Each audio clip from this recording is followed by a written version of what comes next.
Paftai lava Samoa. Ole festival ngai Pifa. I was one of the founding members. Ngai Seneko. Luas fulfaka usanga.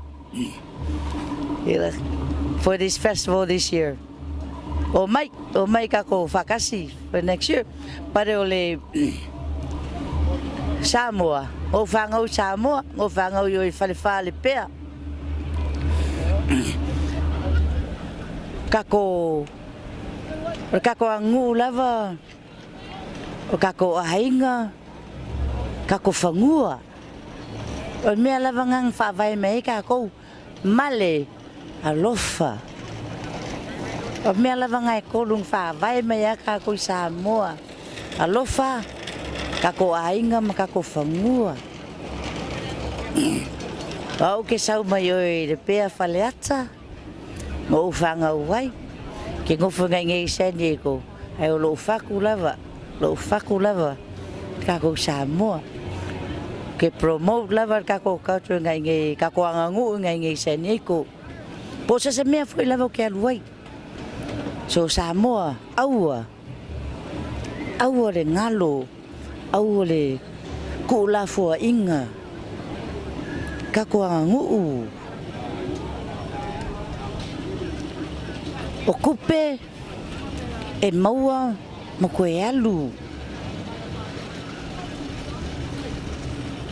kako fangua ma kako ainga e faku ele maua se singa mea a mai le kupe whakawei kako. Whia me kako koe ngofo ai. Ma le whaalo lava. Iau ainga. Ma uo mai Hawaii. Pango ngofo solo. Ua lusi lako fangua. Lango palalangi.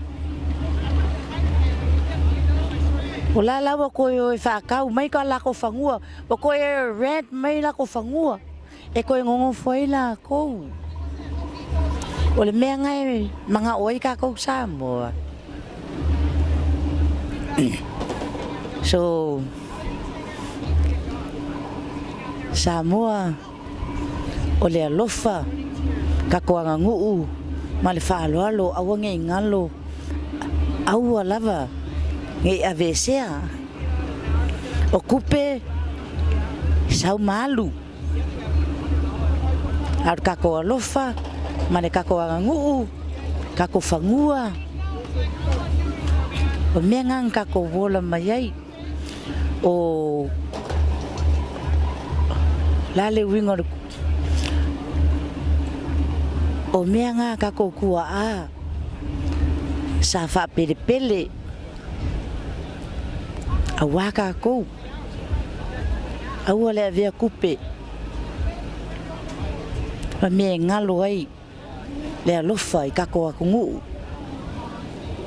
fa mole Samoa